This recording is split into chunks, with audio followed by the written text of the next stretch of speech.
तर या ठिकाणी काय झालं की जे शरद तापस आहे, म्हणजे त्याच्या मनात आलं की अरे मी तर अशी प्रार्थना केली आहे, माझा एक मित्र सुद्धा आहे आणि तो पण अत्यंत चांगला आहे, गुणवान आहे, शीलवान आहे, तर त्याला का नाही मी अनोखशी भगवान बुद्धांच्या विषयी सांगावं, कल्पना करावी. आणि म्हणून ते शरद तापस जे आहेत ते त्या सिरिवर्धन कुमाराकडे त्या ठिकाणी जातात आणि जात असताना काय तिथं गेल्यानंतर अरे माझा मित्र फार दिवसांनी त्या ठिकाणी का आलाय, म्हणून श्रीवर्धनने त्याचा योग्य सत्कार केला, सन्मान केला, कारण हा कौटुंबिक आहे, तो तपस्वी आहे. आणि मग त्या आपल्या मित्राचा आदर केला, सन्मान केला, त्याला आसन दिलं आणि विचारलं की आपले जे बहुसंख्य असे शिष्य आहेत ते कुठे आहेत, ते का नाही आले. तर त्यांनी सांगितलं की अरे काल माझ्या आश्रमामध्ये त्या ठिकाणी काय झालं, माझ्या आश्रमामध्ये अनोमदर्शी भगवान बुद्ध आले. कोणते बुद्ध? अनोमदर्शी भगवान बुद्ध आले.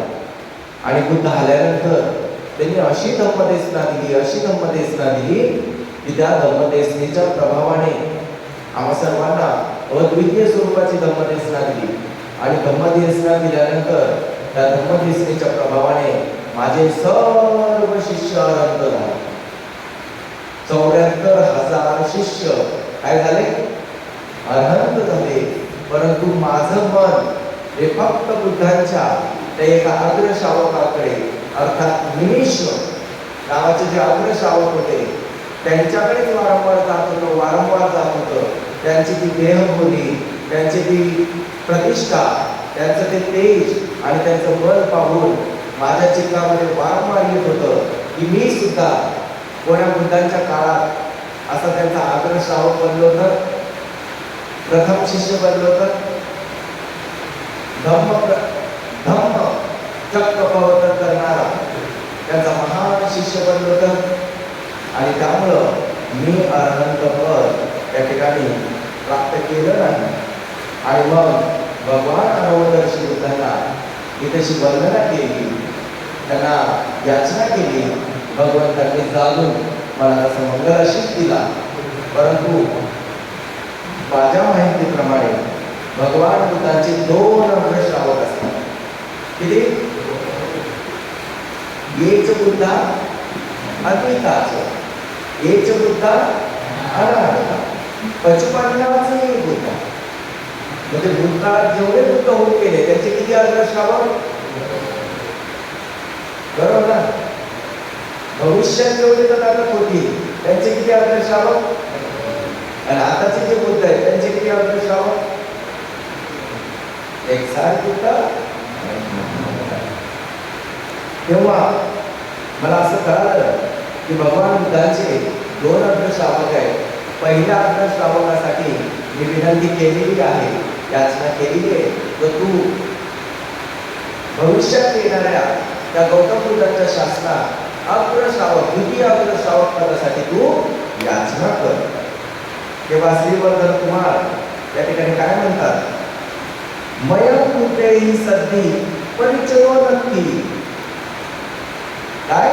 मयं बुद्धेहि सद्धी परिचयो नक्की भन्तेति बुद्धेहि सद्धी कथनं मयं भारो होतु त्वं वहन्तं सत्कार सज्जेति. आणि काय की अरे या ठिकाणी माझा तर त्या बुद्धांची काही परिचय नाही, डायरेक्टली कसं जाऊ, माझा परिचय नाही आहे. तेव्हा बरं ठीक आहे, त्या बुद्धांच्या परिचयाचा त्यांच्याशी निवेदन करण्याचं जे काही आहे ते माझ्यावर सोड. शरद तापस काय म्हणतात? ते माझ्यावर सोड. तू फक्त त्या भगवंतांच्या आदराची, स्वागत सत्काराची आणि भोजनाची व्यवस्था कर. ते बाकीचं माझ्यावर सोड. तिथे निवेदन करायचं, तुला तिथे जाऊन याचना करायची आहे. आणि मग श्रीवर्धनाने काय केलं? आपल्या मित्राची गोष्ट ऐकली, आपल्या मित्राची गोष्ट ऐकली आणि ऐकल्यानंतर त्याने आपलं जे घर होतं त्या घरी मोठा मांडव लावला. मोठे त्या ठिकाणी सर्व भूमी साफ केली, सर्व वातावरण प्रसन्न केलं आणि त्याने सगळीकडे सुंदर फुलांच्या रांगोळ्या काढल्या आणि सुंदर असा निळ्या रंगाचा भव्य दिव्य असा मांडव टाकला. त्या मांडवामध्ये सुंदर अशा पद्धतीने बुद्धांचं आसन बनवलं आणि आसन बनवल्यानंतर बाकीच्या भिक्षूंसाठी सुद्धा तेवढ्या आसनांची व्यवस्था केली आणि व्यवस्था करून एका महान कार्यक्रमाचं त्यांनी आयोजन केलं. कोणी? श्रीवर्धन. आणि त्यानंतर भगवान बुद्धांना निमंत्रित करण्याची जबाबदारी शरद तापसाला सांगितली. भगवंतांना माझ्याकडून निमंत्रित कर.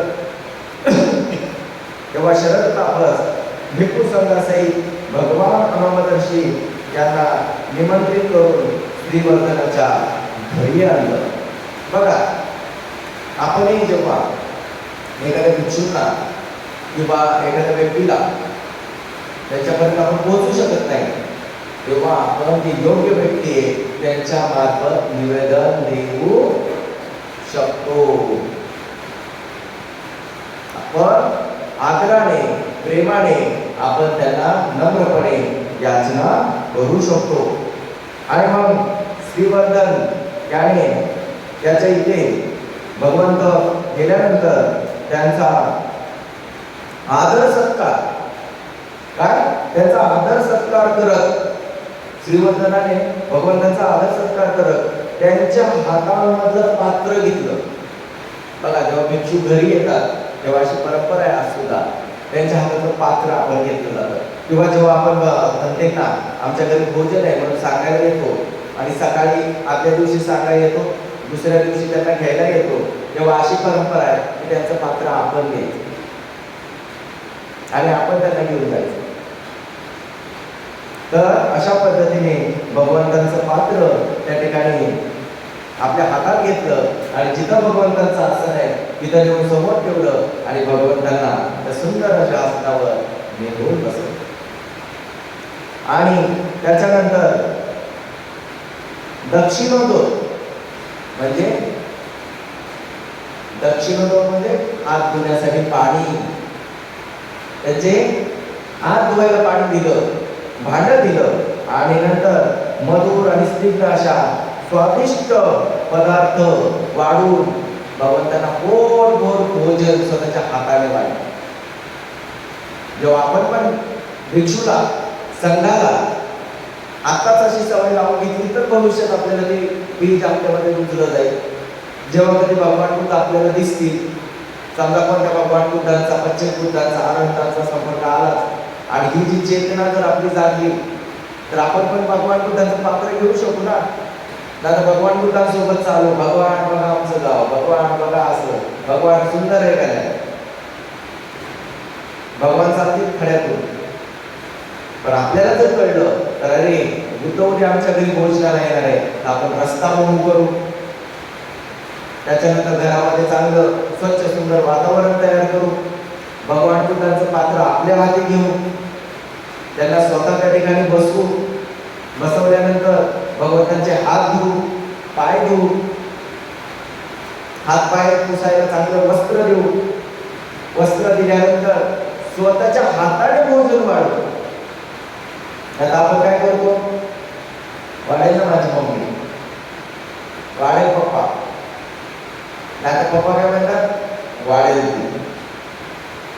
आपलं काय पुढं पुढं काम आहे का? महिलांचं काम असतं वाढणं. ही गोष्ट आपण काढून टाकायची. तर इथं श्रीवर्धन म्हणजे एवढ्या मोठ्या घरातला व्यक्ती आहे, चांगला शील संपन्न धनसंपन्न असा व्यक्ती आहे, ऐश्वर्य संपन्न आहे आणि तो भगवंतांना भगवान अनवमदस्सी आणि सगळं केवढं आहे. आता तर आपण बघतो एकाच बंधनचा वर्षावर चालू आहे. भगवान अनवमदर्शी आणि केवढा संघ आलेला आहे, 1,00,000 भिक्षू आहे, 1,00,000. आपण अजून 100 बघितले नाही असे प्रत्यक्ष. 1,00,000 भिक्षूंना त्या ठिकाणी श्रीवर्धन भोजन करत आहे. आणि भोजनानंतर काय केलं तर बुद्ध सहित तर तेवढ्या संघाला मग अशी पारवी बनवावी लागेल का नाही श्रीवर्धन सारखी की तेवढं स्ट्रॉंग आपण होऊ. म्हणजे आधी पण त्यांचं कर्म चांगलं आहे का नाही की एवढ्या महान अवस्थेला आहेत ते संपन्नता आहे त्यांच्याकडे. म्हणजे त्यांची कर्म कशी आहे त्यांनी जाणलं आणि जाणल्यानंतर ते त्या पदासाठी याचना करतात आहे. म्हणजे त्यांचं चित्त बघा किती शील संपन्न कारण शिलाशिवाय संपत्ती प्राप्त होते. आणि भोजनानंतर बुद्ध प्रमुख भिक्षू संघाला महान असं चांगल्या क्वालिटीचं वस्त्रदान चिवरदान केलं. काय केलं चिवरदान केलं आणि शेवटी हे निवेदन केलं की म्हणते हे जे आयोजन आहे ना भोजनाचं काय म्हणते हे जे आयोजन आहे तर हे आजच्या दिवसाचं नाही आहे फक्त तर कमीत कमी तुम्ही कमीत कमी 7 दिवस माझ्या घरी हे भोजनदान आणि चिवरदान देण्याची माझ्यावर अनुकंपा करा. जे धर्माचा व्यवस्थित जे कालेन धर्म संवलन कालेन धर्म साधच्या म्हणजे दोन्ही गोष्टी व्यवस्थित लक्षात ठेवतात. लक्षात ठेवतात आहे चिंतनही करतात आहे आणि तशी भावनाही करतात आहे तर त्यांना ही गोष्ट लगेच पटत. भगवान फक्त आत्तासाठी नाही 7 दिवसापर्यंत तुम्ही माझ्या घरी भोजनाला यायचं आणि 7 दिवस तुम्ही माझ्या घरी चिवरदान देण्याचं मला संधी द्यायची. तर आज आपल्याकडे जेव्हा बंदीजी आहे तेव्हा आपणही कारण अशी बंदीजी भेटणं अशी शील संपन्न शील पालन करण्यामध्ये दृढ निश्चयी ज्यांचा कल हा चांगलं शिकण्याकडे आहे धर्माकडे जाण्याचाच आहे तर अशा भिक्षूला जेव्हा आपण भोजन दान देतोय तर आपण त्या संधीचा वारंवार फायदा घेतला पाहिजे. कारण आता आपण शिकत आहोत कसं भोजन वाढायचंय कसं आमंत्रित करायचंय. भविष्यात या विहाराची पारवी एवढी स्ट्रॉंग होईल जर तुमचं बळ असेल तर इथं अनेक अडहंत निवास करतील अनेक मगफल प्राप्त भिक्षू इथे निवास करतील. तेव्हा तर जर इथं आता इथं असेच 3 महिने राहिले तेव्हा पण ते कामात बिझी झाले तर चांगले नाही तर ते काय करतील फक्त सिंधुदुर्ग नाही मग रत्नागिरी मग त्या ठिकाणी कोल्हापूर सगळीकडे सगळं घेऊन जातील आणि तुम्ही तसेच वंचित राहाल. तेव्हा तुम्ही त्यांच्याशी भांडता आलं पाहिजे. नाही काका माझ्या घरी इतक्या दिवस माझ्या घरी इतक्या दिवस मी चिवरदान करेन मी भोजनदान करेन मी सत्तदान करेन माझ्या घरी गंमतीच ना होईल. जास्तीत जास्त लाभ घेण्याचं आता हे प्रशिक्षण चालू आता रोज तर काकांना कोण आहे काय आमच्याकडे या किती दूर दूरचे लोक बंदीजींना बोलवायला लागलेले आणि मार्गदर्शन घेत आहेत पुण्य हे करत आहेत. तेव्हा आपणही आता जे आपल्याला कसं द्यायचंय कसं वाढायचंय कसं आमंत्रित करायचंय तर आपण हे एकमेकांच्या द्वारे आपण शिकायला पाहिजे. तर आपल्या घरी भोजन आहे तर शेजारच्यांना बोलवलं पाहिजे. भले त्यांनी नाही आमंत्रित केलं पण त्यांना बोलवलं पाहिजे. त्यांच्या इथं आपण गेलं पाहिजे. अशा पद्धतीने त्या ठिकाणी काय होतं तर आपण चांगल्या पद्धतीने अनुभव घेतो. त्याच्यात बाकीच्या हालेत त्यांना भोजनच द्यायचंय असा काही अर्थ नाही.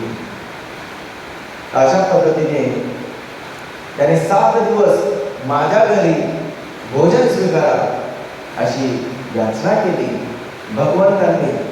भगवान जर मौन राहिले कुणी याचना केली आणि मौन राहिले तर त्याचा अर्थ काय भगवान आमच्या घरी भोजन स्वीकार करा भगवान काहीच बोलले ना मग काय समजायचं काय समजायचं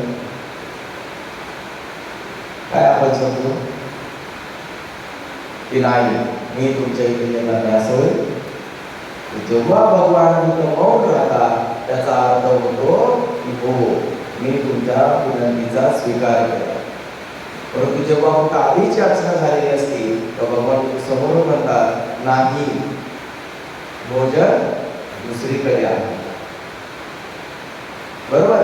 जेव्हा त्याला मौन तोडतात तर समजायचं काहीतरी कारण आहे. आणि अशा प्रकारे श्रीवर्धनने सप्ताहापर्यंत, 1 सप्ताह नियमपूर्वक भिक्षू संघाला भोजन आणि चिवर दान. तेवढी पारमी आहे, तेवढं पुण्य आहे आणि तेवढं धन असेल. कारण भिक्षू संघ विशाल होता, भिक्षू संघ महान होता.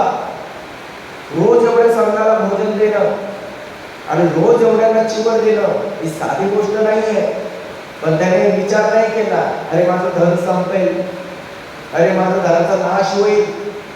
तर तो निरंतर 7 दिवस कंटिन्यू कदाकदांना प्रतिदिन भोजन देत आहे, त्यांना लागणाऱ्या वस्तू देत आहे, त्यांना सर्व परिष्काराने संपन्न करत आहे. आणि शेवटच्या दिवशी श्रीवर्धनने हात जोडून भगवंतांना याचना केली की माझ्या या मित्राने, या शरद तापसाने जी आपल्याला भोजनासाठी म्हणजे महादान देऊन जे संकल्प केलेला आहे की येणाऱ्या भगवान बुद्धाच्या काळामध्ये मी अग्रश्रावक होऊ याची त्यांनी प्रार्थना केलेली आहे. तर भगवान मी अशी याचना करतो, मी अशी विनंती करतो की मी त्या बुद्धांचा द्वितीय श्रावक बनो. म्हणजे ते म्हटले का, दोघांच्या मनात आलं का, अरे नाही याला द्वितीय करा, मला प्रथम करा, असं आलं का? याच्यामध्ये काय रिस्पेक्ट आहे. अरे त्याने मला येऊन चांगल्या मार्गावर आणलेला आहे, तर तो जर प्रथम होतोय तर मी त्या बुद्धांचा द्वितीय श्रावक त्या ठिकाणी बनण्याची याचना केली, प्रार्थना केली. आणि सत्ता अनागतम ओलोकेत्वा तस्सपतनाय समिंजितमावदिस्वा व्योगसी त्वमितो सहस्राधिकम असंख्येय अधिकमित्वा गौतम बुद्धस्त द्वितीय सावको भविष्यते. आणि त्या ठिकाणी काय की 1 असंख्येय 1 लाख कल्पानंतर, किती 1 असंख्येय 1 लाख कल्पानंतर, म्हणजे त्यांची पारमितांचा काळ बघा. 4 असंख्येय 1 लाख कल्पानंतर हा बुद्ध होईल असं दिगंबर बुद्ध म्हणाले. सो जे अग्रश्रावक होतात त्यांच्याशी धर्मता असते की त्यांनी कमीत कमी 1 असंख्येय 1 लाख कल्प पारमिता पूर्ण केली पाहिजे. एवढा काळ त्यांना सुद्धा लागतो, कारण ते पण साधारण नसतात. म्हणजे हजारो कल्पात, त्या ठिकाणी हजारो लाखो कल्पात ते अग्रश्रावक होतील अशी शक्यता नाही. त्यांच्यासाठी खूप वेळ लागतो. 1 असंख्येय 1 लाख कल्पाचा कालावधी त्या ठिकाणी लागतो. आणि शास्त्रांनी पाहिलं आणि म्हणाले, तू पण आजपासून 1 असंख्येय 1 लाख कल्पानंतर होणाऱ्या गौतम बुद्धांचा द्वितीय अग्रश्रावक बनशील.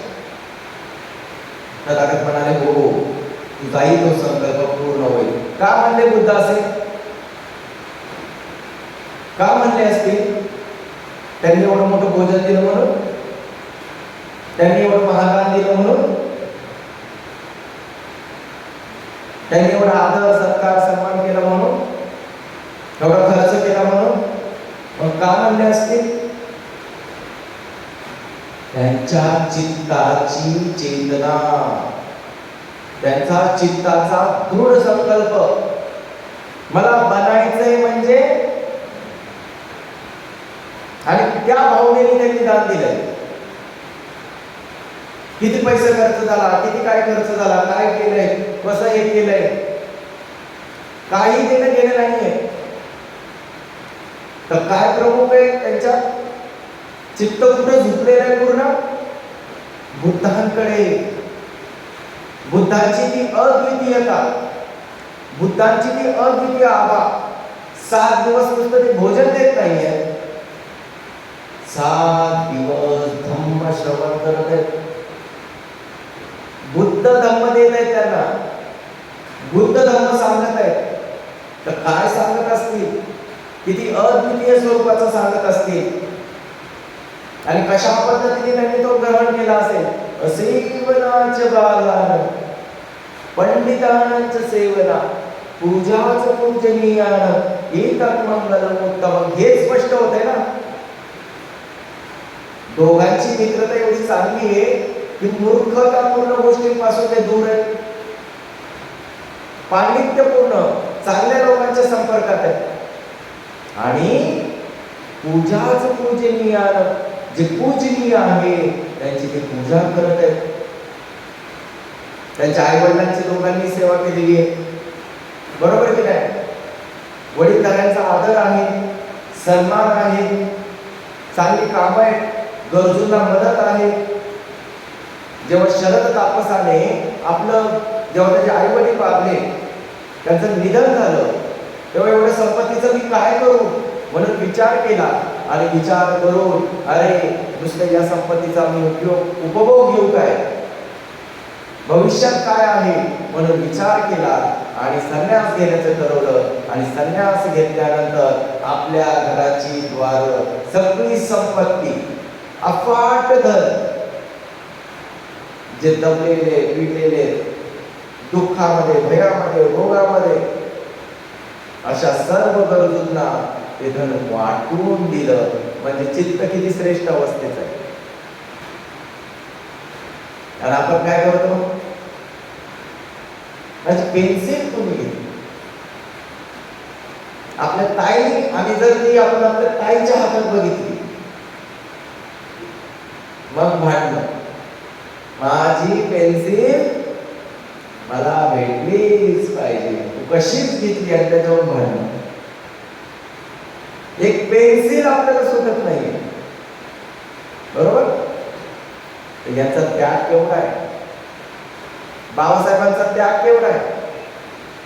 का बाबासाहेब भावी बुद्ध आहेत, का बाबासाहेब बोधिसत्व आहेत. त्याग बघा, 5 मुलं होती. किती बाबासाहेबांना किती मुलं होती, 4 गेली, एकच राहिले. तर बाबासाहेबांनी काम थांबवलं, डिप्रेशन मध्ये गेले, टेन्शन मध्ये गेले, रमाईला पाहिजे, त्या मुलांना सावरलं आणि आपलं काम करतच राहिले, देशाचं काम करतच राहिले. आणि उद्या काय, स्वातंत्र्य. आणि स्वातंत्र्य देश झाल्यानंतर अजून जोमाने कामाला लागले आणि भारताला एक संविधान दिलं की देश कसा चालावा याची घटना बाबासाहेबांनी, बरोबर. रमाई गेली, परंतु तरी रमाई गेल्यानंतर खूप त्रास झाला बाबासाहेबांना, कारण त्यांच्या मागे संपूर्ण कुटुंबाची काळजी घेणारी व्यक्ती कोण होती, तर रमाई होती. परंतु रमाई गेल्यानंतर बाबासाहेबांना आधार नाही झाला. बाबासाहेब खूप खचले, परंतु स्वतःच उभारी घेतली आणि काम करत राहिले. अशा पद्धतीने या महान मानवांच्या जीवनामध्ये काय असतं, त्याग असतो. तर अशा पद्धतीने आपण जेव्हा यांची नावं उच्चारायची, श्रीलंकेमध्ये, थायलंडमध्ये खूप छान परंपरा आहे. आपण काय म्हणतो, सारीपुत्त महामुगलाय, ते तसं नाही म्हणत.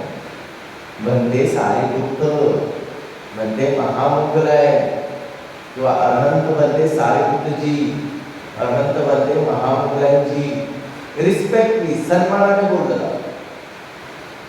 तर अशा पद्धतीने या ठिकाणी शरद तापसाने, श्रीवर्धनने अशा पद्धतीने याचना केली. आणि याचना केल्यानंतर भगवान बुद्धाने त्याची घोषणा केली. आणि ते ऐकून बुद्धांचं ते भविष्यवाणी, त्या ठिकाणी जे कथन आहे भविष्याचं, ते ऐकून त्याचं चित्त प्रसन्न झालं. आणि तथागतांनी सुद्धा भक्तानुमोदन म्हणजे काय?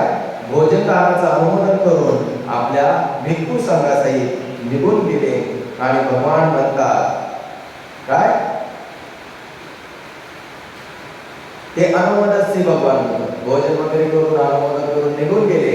आणि आताचे जे बुद्ध आहेत गौतम बुद्ध ते काय म्हणतात की भिक्षूंनो, मी कुणाला तोंड पाहून त्या ठिकाणी पद देतो, मी कुणाला तोंड पाहून त्या ठिकाणी स्थान देतो. तर असं काही नाहीये. माझ्या या अग्र श्रावकांनी जे आधी संकल्प केलेला आहे तेच मिळवलेलं आहे.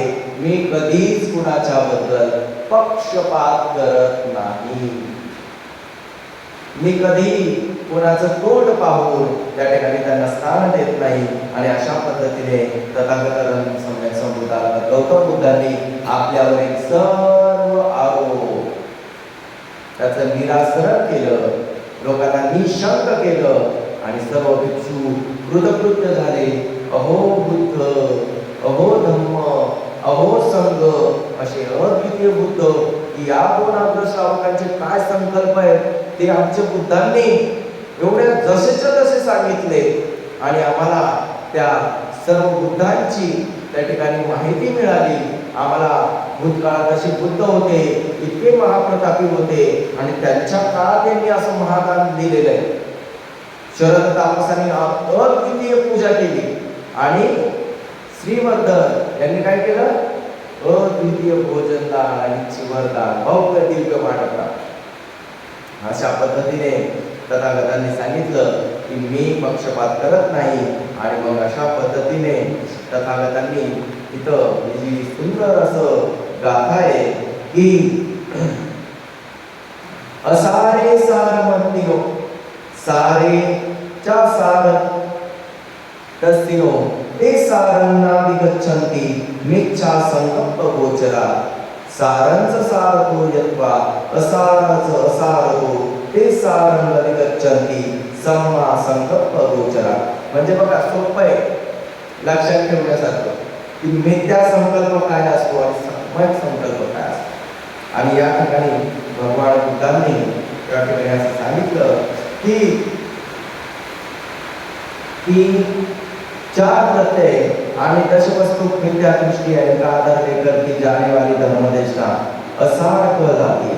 म्हणजे दुर्गतीकडे जी जाणाऱ्या गोष्टी आहेत त्या असार आहेत आणि दशवस्तू सम्यक दृष्टीच्या आधार पर की जाने वाली धर्मदेशना सार कळ जाते.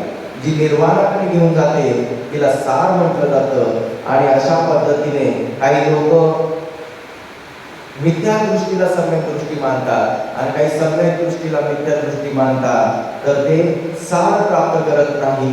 तर जे कामवितर्काचे कारण म्हणजे कामवितर्काने जी मिथ्या दृष्टी आहे ती साधना करत करत शील, समाधी, प्रज्ञा, विमुक्ती, विमुक्ती ज्ञान दर्शन आणि परमार्थ याच्या जो मिथ्या दृष्टी संपन्न असेल तो याच्यातलं काही प्राप्त करत नाही. पण जे साराला म्हणजे चांगल्या प्रकारे धम्माला जाणतात तर त्यांना हे सर्व शील, समाधी, प्रज्ञा, विमुक्ती, विमुक्ती ज्ञान दर्शन प्राप्त होतं आणि ती ताकद त्यांच्यामध्ये येते. आणि म्हणून ही गाथा त्या ठिकाणी तथागतांनी सांगितली. आणि गाथा करियोसा आणि बहुसोत्रा प्रतिफलादी पापुरींसु सन्निपती ताम सत्तिका धर्मदेशनाम होती. आणि यानंतर काय झालं की या देशनेच्या शेवटी काय झालं की तिथं बसलेला भरपूर संघ हा काय झाला श्रोतापती फळामध्ये प्रतिष्ठित झाला. आणि उपस्थित असलेल्या अनेक जणांसाठी ही धम्मदेशना त्या ठिकाणी सार्थक सिद्ध झाली. त्या धम्मदेशनेचा अनेकांना लाभ झाला, अनेकांचं कल्याण झालं, अनेकांचं मंगल झालं. तर आज जवळजवळ 4 दिवसापासून किती 4 दिवसापासून आपण एक धम्मपदाची अठ्ठकथा पाहतो. आणि त्याच्यामध्ये एवढं विशेष असं वर्णन एवढी विशेष अशी कधी न ऐकलेली बुद्धवाणी आपल्याला ऐकायला मिळाली. आणि ही बुद्धवाणी ऐकून आपलं चित्त प्रसन्न झालं, उजू झालं, मृदू झालं आणि त्यातून चित्तामध्ये श्रद्धा उत्पन्न झाली. काय की अरे बुद्ध कसे? अपमानो बुद्धो, अप्रमाण आहेत बुद्ध, अपमान धम्मो. अरे धम्म कसा आहे? अप्रमाण अप्रमाण अप्रमाण, या आकाशासारखा. अपमान संगो, अरे संग सुद्धा कसा आहे? अप्रमाण.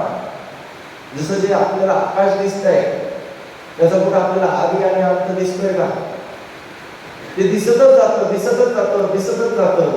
त्या पद्धतीने बुद्धांचं बल हे अपरिमेय, धम्माचं बल अपरिमेय आणि संघाचं बल अपरिमेय. म्हणून जेव्हा आशीर्वाद उचलू देतात, भवतु सब्ब मंगलम रक्षन्तु सब्ब देवता. बघा ना, भवतु सब्ब म्हणजे सर्व प्रकारचं मंगल, भवतु सब्ब मंगलम रक्षन्तु सब्ब देवता. सर्व देवता एक सुद्धा त्याच्यातून सुटत नाही. सब्ब जेवढ्या ऑल युनिवर्स मध्ये असतील आणि देवत्व म्हणजे शील समाधी प्रज्ञा यांनी प्रतिष्ठित असतील अशा रक्षन्तु सब्ब देवता सब बुद्धानुभावेन सब धम्मानुभावेन. बुद्ध भाव, बुद्धांचा प्रताप, धम्माचा प्रताप, संघाचा प्रताप, संघानुभावेन. काय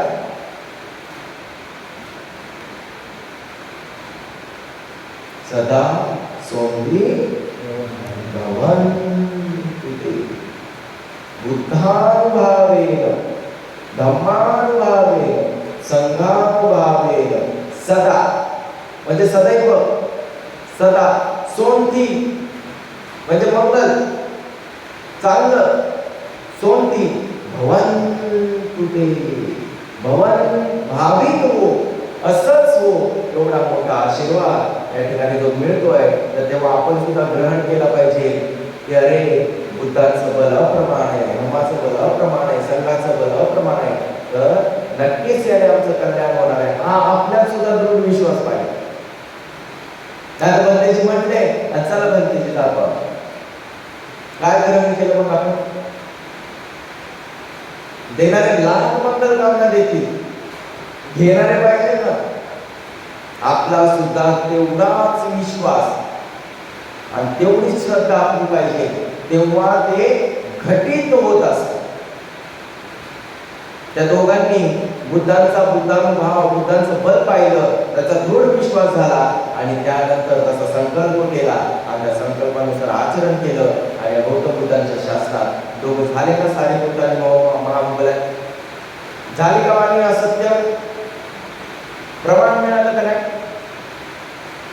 की त्यांनी तेव्हा संकल्प केला, तसं आचरण केलं. एक असंख्य 1,00,000 कल्पानंतर ते या गौतम बुद्धांच्या शास्त्रात जन्मले आणि जन्मल्यानंतर त्या ठिकाणी तात्काळ बुद्धांच्या संपर्कात आले आणि संपर्कात येऊन त्यांनी अग्रश्रावक, महाश्रावक, अग्रश्रावक ते दोघे झाले. आणि अग्रश्रावक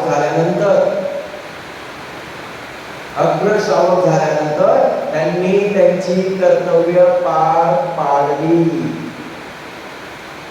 बुद्धशास्त्रात जेवढे भिक्षू आहेत त्यांचे आदर्श कोण आहेत? सारिपुत्र बनले. त्यांचे आदर्श कोण आहेत? महामोगलांमध्ये. कारण महाप्रज्ञावानांमध्ये अग्र कोण आहे? तर सारिपुत्र. आणि महारिद्धिमानांमध्ये अद्वितीय ताकद, all physics and all mentally, म्हणजे जे शारीरिक आणि मानसिक शक्तीचा अपूर्व स्रोत म्हणजे कोण आहे? तर महामोगलांमध्ये. आणि सर्व शक्ती अद्वितीय अशा स्वरूपाची आहे आणि त्याच्यामध्ये ते दोघं अग्र आहेत. म्हणून तर म्हणतात भिक्षूंनो माझ्या या दोन पुत्रांची संगती करा, एक म्हणजे सारीपुत्र, एक म्हणजे महामोगलाय. सारीपुत्र म्हणते ते आईसारखे, कोणासारखे? आईसारखे. आणि महामोगलाय म्हणते हे कोणासारखे? कोणासारखे? पप्पांसारखे. तर असं म्हणतात, सारीपुत्र म्हणते हे आईसारखे आणि महामोगलांमध्ये दाईसारखे. आता तुम्हाला दाई काढायची नाही, पूर्वी दाई असायची. आई जन्म द्यायची आणि बाळाचा सांभाळ कोण करायची? दाई. तिला म्हणतात दाई. असं का म्हटले असतील तर? कारण सारीपुत्र म्हणते धम्म शिकवला तो व्यक्ती श्रोतापन्नच व्हायचा, म्हणजे त्याचा नवा जन्म व्हायचा. अविद्येची मुळं तुटून जायची, विद्या जागृत व्हायची. मिथ्या दृष्टी सकाळी देखील विचिकिच्छा शीलवत प्रवास नष्ट होऊन जायचं, त्याला सम्यक दृष्टी प्राप्त व्हायची. तो धर्माच्या प्रवाहात यायचा, श्रोता व्हायचा, तो श्रोतापन्न व्हायचा. आणि मग महामोगलांमध्ये त्यांना देसना द्यायचे, त्यांना धम्म शिकवायचे. ती व्यक्ती अनंत पद प्राप्त करायची. म्हणजे महामोगलांमध्ये सांभाळच करायचे ना. पण सगळ्यात कठीण काय? जन्म देणं. एखाद्याचं मत परिवर्तन करणं हे सगळ्यात कठीण काम आहे. आज आम्ही जेव्हा विविध ठिकाणी जातोय, अनेक विचारांची माणसं आम्हाला भेटत आहेत. नाही बुद्धांनी असं सांगितलंच नाही, बाबासाहेब असे म्हणलेच नाही, हे असं नसतंच. परंतु जेव्हा ते आम्हाला बघतात आहे, प्रॅक्टिकली आम्ही करतोय, तेव्हा मग त्यांचं मत परिवर्तन होतंय. नाही, बुद्धांनी सर्व सांगितलेलं आहे, आम्ही आमच्यापर्यंत ते आलेलं नाहीये. हा अनुभव आहे, तर तो अनुभव आपण घेतला पाहिजे, ते बळ आपण घेतला पाहिजे आणि तेवढी श्रद्धा आपल्यातली जागृत केली पाहिजे. मग यंतु निमित्तम अवमंगलंचम योचामनापू सपुन असतो पापा कहो दुष्पी न कंतन बुद्धानुभावे धम्मानुभावे संघानुभावे पयालू नासो. जर एवढं स्ट्रॉंग बल असेल तर कोणती अप्रिय वाईट घटना, किती भयंकर अशी गोष्ट, त्या गोष्टीमधून वाचण्याचं, त्या गोष्टीतून बाहेर येण्याचं, तिच्यापासून दूर राहण्याची अपार शक्ती आपल्याला बुद्ध धम्म संघ यांच्याकडून प्राप्त होते. त्यामुळे बुद्ध धम्म संघ हे काही साधारण आहेत असं समजू नका. 84 लेण्या एकाच जन्मात, 84,000 लेण्याचे स्तूप महाविहार एकाच जन्मात निर्माण करून दान देणं सोपी गोष्ट नाहीये. लक्षात येते ना? एक विहार तयार करायला किती कालावधी केलाय? विचार कधीपासून तयार केला, म्हणजे तयार करायचे म्हणून विचार सुरू होता. त्याच्यानंतर कशी प्रोसेस झाली हे तुम्हाला चांगलं माहिती आहे. एक विहार निर्माण करून आपण बघतोय असंख्य विहार आहे. परिस्थिती काय आहे? परंतु 84,000 लेण्या, चैत्य, स्तूप, महाविहार निर्माण करून ती संघाला दान देणं ही सोपी गोष्ट नाही. तर इथं बुद्धानुभाव आहे, धम्मानुभाव आहे, संघानुभाव आहे. कारण आज सुद्धा ती 2000पेक्षा जास्त कालावधी झाला, 2300 वर्षाचा कालावधी झाला. आज सुद्धा ते टिकून आहे. आज सुद्धा तो बोधिवृक्ष आहे. आज सुद्धा ते लेण्या आहे, चैत्य आहे, स्तूप आहे. त्यामुळं बुद्धांची ताकद, बुद्धांचं बल काय? अपमान बुद्धो अपमान धम्मो अपमान संभो. त्या अप्रमाण बुद्धाला, त्यांच्या धम्माला, त्यांच्या संघाला समजून घेतलं पाहिजे आणि त्या पद्धतीने आपलं श्रद्धा, आपलं चित्त हे श्रद्धायुक्त, प्रीतीयुक्त, प्रमोदयुक्त केलं पाहिजे. आणि या अर्थाने बुद्धं असं केलं पाहिजे. धम्मं आता झोपलो उठलो केलं पटकन, काय गरज आहे? कारण हा एक एक क्षण महत्वाचा आहे. सकाळी शाळेत जायची घाई आणि संध्याकाळी आले की झोपायची घाई. मग करणार कधी? तिथं येतोय ना, तिथंच व्यवस्थितपणे जर केला आपण घरी करू. म्हणून कसं करायचंय? बुद्धांना आणि आम्ही त्या सर्वश्रेष्ठ बुद्धाला वंदन करतोय. धम्मांना आणि प्रत्येकाने स्वतःसाठी करायचं आहे. जशी आपल्या चित्ताची चेतना जेवढं फल असेल तसं, परंतु रिलॅक्सपणे करायचंय. म्हणजे आल्या आल्या आणि जाताना करायचं. बरोबर की नाही? आल्या आल्या स्वतःच पहिलं वाट नाही बघायची की सगळ्यांसोबतच करायचं आहे मला. आल्या आल्या पहिलं स्वतः वंदन केलंच पाहिजे आणि सगळ्यांनी मिळून केलं तर अति छान. आणि जाताना सुद्धा सर्वांनी असंच वंदन जर केलं तर खूप बळ आहे, त्याच्यामध्ये खूप ताकद आहे. अशा बुद्ध गुणांना जाणं आपण जर अशा पद्धतीने केलं, जे शरद तापस आणि श्रीवर्धन यांनी केलं आणि जे सारिपुत्रांनी महामौल्यांमध्ये तिथे पद मिळवून असंख्य लोकांचं कल्याण केलं आणि करतच आहे आणि करतच राहतील, असे असंख्य सारिपुत्र महामौल्यांमध्ये भविष्यात सुद्धा उत्पन्न होते. कारण विचार करा, जर त्यांचे पुढं भविष्यात मैत्रीय बुद्ध येणार आहे तर त्यांचे सुद्धा कोण आग्रह श्रावक असतील का नाही? ते पण पारमिता कुठेतरी पालन करत असतील का नाही? ते पण काम करत नाही का नाही? मग येणाऱ्या मैत्रीय बुद्धांचा कोणीतरी उपस्थापक पण असेल का नाही? त्यांचे असंख्य हजारो लाखो शिष्य असणार आहेत. याच अनंतशी बुद्धांसारखे लाखो अनंत भिक्षू सोबत ते चारिका करणार आहेत. मग ते सगळे पारमिता पूर्ण करत असतील का नाही? मग त्यांच्यापैकी कोणीतरी असेल का नाही या जंगलात, वनात, या गावात, खेड्यात, नगरात? असेल का नाही? एखादा तरी असेल एवढ्या लाखोपैकी. तर मग आपली जबाबदारी आहे का नाही की या भागातील सर्व सत्व सुखी हो, कल्याण हो, मंगल हो आणि आमच्या या पुण्यामध्ये त्यांचा सुद्धा सहभाग असतो. एवढंच बोलून या ठिकाणी थांबतो. सर्वांना छान ऐकून घेतलं त्याबद्दल धन्यवाद. जय भीम. नमो बुद्धाय.